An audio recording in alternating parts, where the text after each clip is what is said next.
तो फ्रेंड्स आप सभी जल्दी से जुड़िएगा। तो दोस्तों आज जो है एग्जाम की पॉइंट ऑफ व्यू से जो क्वेश्चन आने की संभावनाएं हैं वह सभी क्वेश्चन लेकर के आए हैं, जो आप सभी 5 फरवरी को जो एग्जाम देने वाले हैं उस एग्जाम के लिए बहुत ही इंपॉर्टेंट होने वाला है। आज की वीडियो आप सभी पूरा जरूर देखिएगा। पूरी 50 क्वेश्चन आपका आज कवर कराएंगे, तो ज़्यादा नहीं कहना चाहेंगे। तो आप सभी जल्दी से देखिए और सेशन को आगे दोस्तों में शेयर कीजिए और हम क्वेश्चन की ओर बढ़ जाते हैं।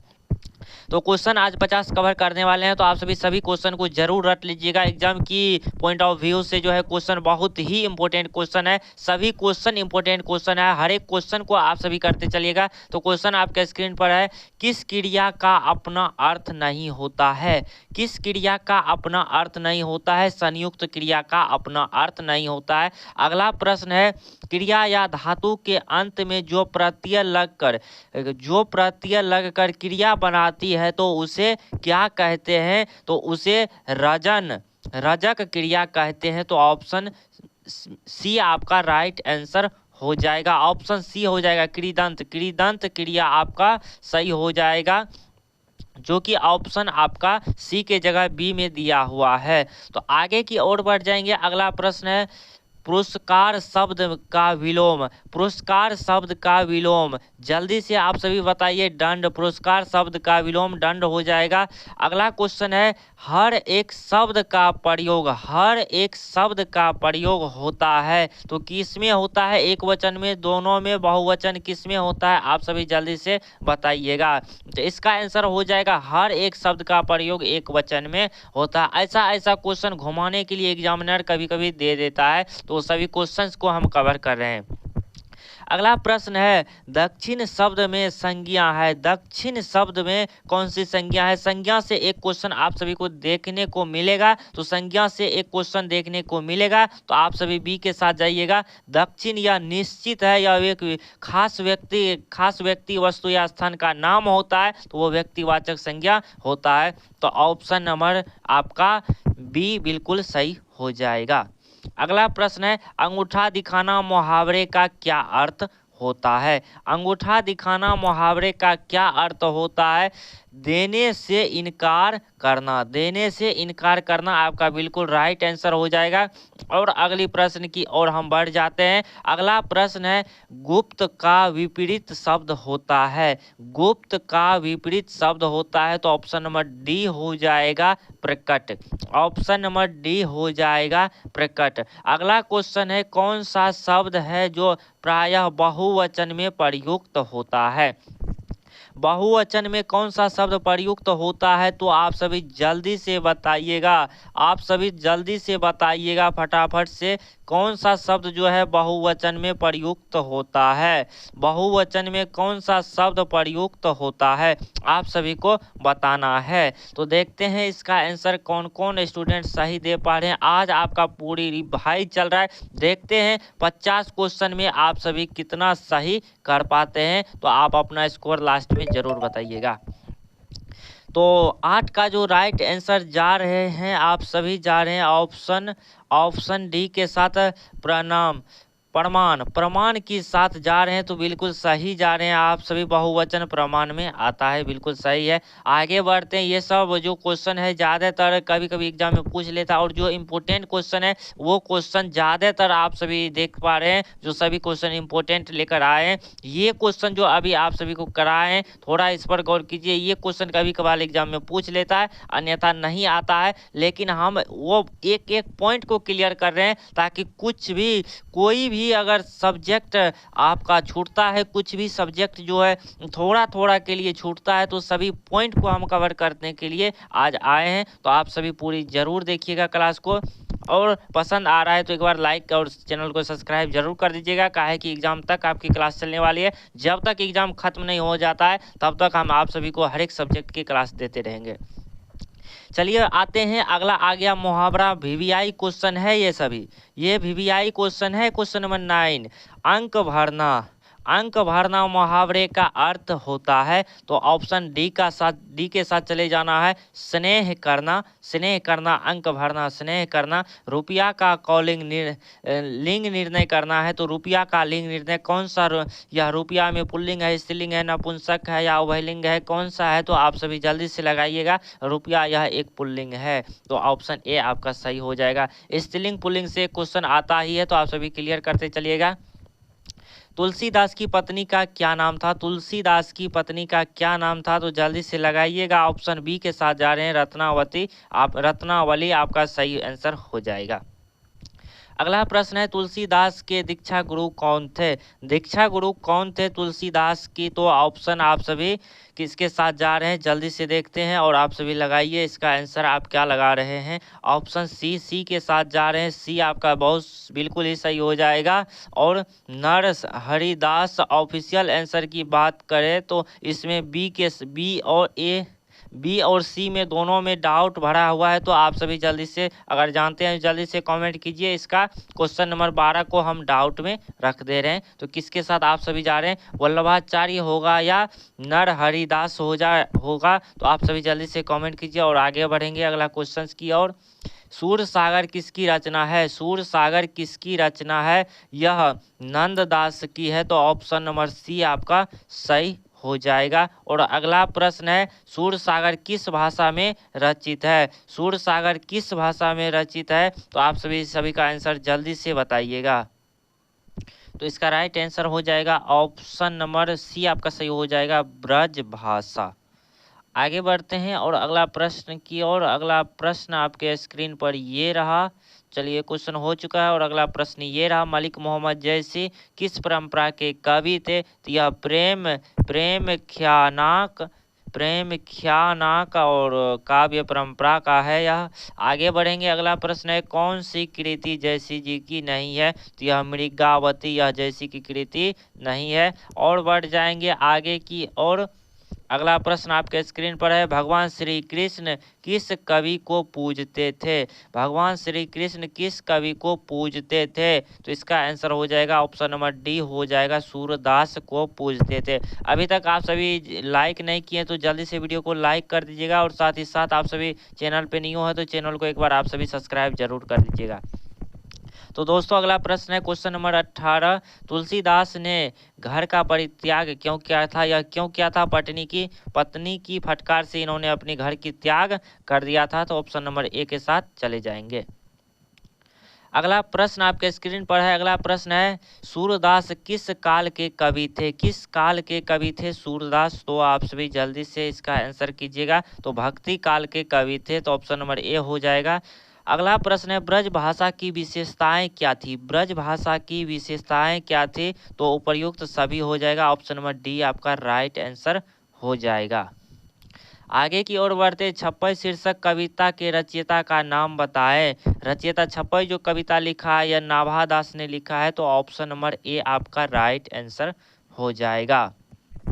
अगला प्रश्न है, कवित शीर्षक पाठ के रचयिता कौन है? कवित शीर्षक पाठ के रचयिता कौन है? तो भूषण, ऑप्शन नंबर ए आपका राइट आंसर हो जाएगा। और आगे बढ़ जाएंगे अगला प्रश्न की और, जयशंकर प्रसाद की कौन सी कृति अपूर्ण है? कौन सी कृति अपूर्ण है? जल्दी से आप सभी इसका आंसर कीजिएगा। तो और ए के साथ जा रहे हैं, तो ऑप्शन नंबर ए हो जाएगा, तितली जो है यह जयशंकर प्रसाद की कृतियां जो है अपूर्ण है। भूषण की कृतियां कौन कौन है? कौन कौन है? तो उपर्युक्त सभी हो जाएगा, ऑप्शन नंबर डी के साथ आप सभी चले जाइएगा। तो आप सभी क्या आंसर दे रहे हैं? थोड़ा आप सभी का कमेंट देख रहा हूं, तो आप सभी देखते हैं कौन कौन सा आंसर दे पा रहे हैं। तो आप सभी डी के साथ ही जा रहे हैं, तो बिल्कुल आप सही जा रहे हैं, तो ऑप्शन नंबर डी आपका सही हो जाएगा। और नेक्स्ट प्रश्न आप सभी के स्क्रीन पर ये रहा, भक्तमाल के कितने छप्पर हैं? तो इसका 306। आंख मूंद कर आंसर लगा दीजिएगा। याद रखिएगा ये सभी क्वेश्चन बहुत ही इंपॉर्टेंट क्वेश्चन है। आज का सेशन में इंपॉर्टेंट क्वेश्चन ही करा रहे हैं। ऐसा ही क्वेश्चन आप सभी को एग्जाम में देखने को मिलेगा। जिस टाइप में आज क्वेश्चन करा रहे हैं इसी टाइप में देखने को मिलेगा। तो आप सभी जल्दी से जल्दी चैनल को सब्सक्राइब कर लीजिएगा, ताकि एग्जाम टिप्स हम आप सभी को देते रहते हैं। तो आप सभी चैनल को सब्सक्राइब जरूर कर लेना। साथ ही साथ वीडियो को आप सभी लाइक सब करते चलिएगा। लाइक आप सभी करते चलिएगा। देखते हैं अगला प्रश्न। भूषण की कृति नहीं है, कौन सी भूषण की कृति नहीं है? तो आप सभी जल्दी से इसका आंसर लगाइएगा। तो डी के साथ जा रहे हैं। हर्षोल्लास यह जो है भूषण की कृतियां नहीं है। आगे बढ़ जाएंगे अगला प्रश्न की और।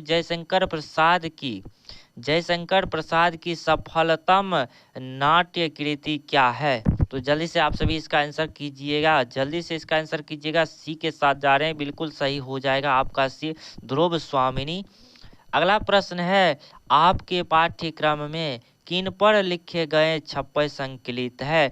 किन पर लिखे गए छप्पर जो है संकलित है? तो जल्दी से आप सभी इसका आंसर कीजिएगा। तो ऑप्शन ए के साथ जा रहे हैं, कबीर सूर, बिल्कुल सही हो जाएगा। अगला प्रश्न है, किनके हित का वचन कौन कहता है? सबके हित का वचन कौन कहता है? तो जल्दी से आप सभी आंसर कीजिएगा। सूर, विद्यापति, इसके बाद जयसी, कबीर सूर। क्या इसका सही आंसर होगा? ऑप्शन ए सूर, बिल्कुल ही सही जा रहे हैं। तो सूर जो है सबके हित में वचन कहता है, तो जो सूरदास है, तो ऑप्शन आपका ए सही हो जाएगा। जयशंकर प्रसाद किस वाद के कवि थे? छप्पयवाद के थे या फिर प्रयोगवाद? तो ऑप्शन ए आपका सही हो जाएगा, छप्पयवाद के थे। आगे बढ़ जाएंगे। भूषण किस काल के कवि थे? भूषण किस काल के कवि थे? तो जल्दी से आप सभी आंसर कीजिएगा। तो भूषण जो था यह रीति काल के कवि थे या फिर आधुनिक काल के कवि थे? तो इसमें थोड़ा डाउट लग रहा है, तो आप सभी इसका आंसर जानते हैं तो जल्दी से एक बार कमेंट कीजिएगा। तो आप सभी कमेंट करते चलिएगा, ताकि 32 का आंसर आप सभी 32 देकर कहा दे दीजिएगा और लास्ट में लिखिएगा सी सही है या फिर बी सही है। तो आप सभी जल्दी से कमेंट कीजिए। आप सभी कमेंट कर दीजिए, आप सभी को मिल जाएगा रिप्लाई, इसका सही आंसर क्या हो जाएगा। इसका आंसर जो है आप सभी को कमेंट बॉक्स में ही मिल जाएगा। तो आप सभी इसका आंसर कमेंट बॉक्स में देख सकते हैं। चलिए अगला प्रश्न है। अगला प्रश्न, नाभादास किस काल के कवि थे? तो आप सभी को बताना है नाभादास किस काल के कवि थे। नाभादास किस काल के कवि थे? तो आप सभी जल्दी से इसका आंसर लगाइएगा। भक्ति काल के कवि थे, तो option number A right answer हो जाएगा। अगला प्रश्न है,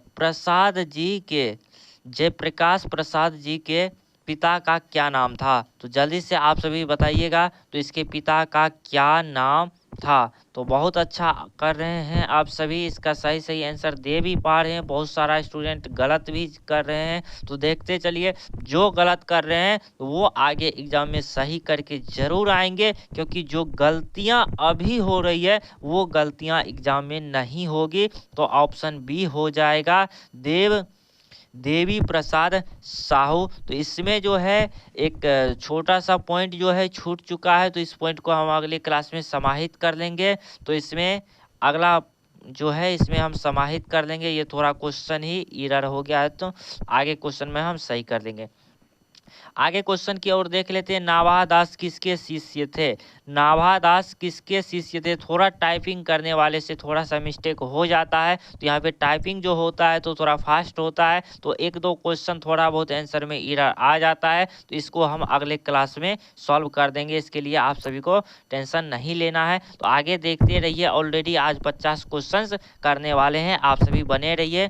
तो लास्ट तक आप सभी जरूर बने रहिएगा। कहा है कि ये सभी क्वेश्चन जो है बहुत ही इम्पोर्टेंट क्वेश्चन है आपके एग्जाम की ओर से देखा जाए तो। अक्सर ऐसा ही क्वेश्चन एग्जाम में देखने को मिल जाता है, बस इतना ही छोटा छोटा क्वेश्चन आने की संभावनाएं रहती है। तो जल्दी से आप सभी क्वेश्चन नंबर 35 का आंसर लगाइएगा।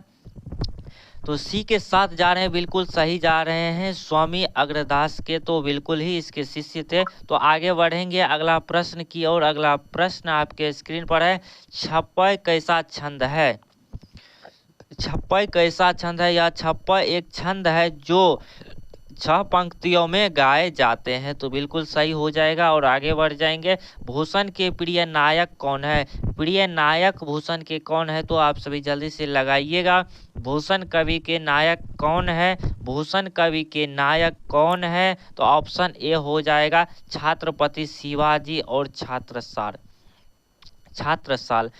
आगे बढ़ जाएंगे अगला प्रश्न की ओर। अगला प्रश्न है, प्रसाद जी का जन्म कब हुआ था? तो जल्दी से आप सभी बताइएगा, इसका जन्म कहाँ हुआ था, ये पूछा जा रहा है, इसका जन्म कहाँ हुआ था। तो आप सभी जल्दी से सभी का आंसर लगाइएगा। सी के साथ जा रहे हैं, बिल्कुल सही है, वाराणसी में हुआ था।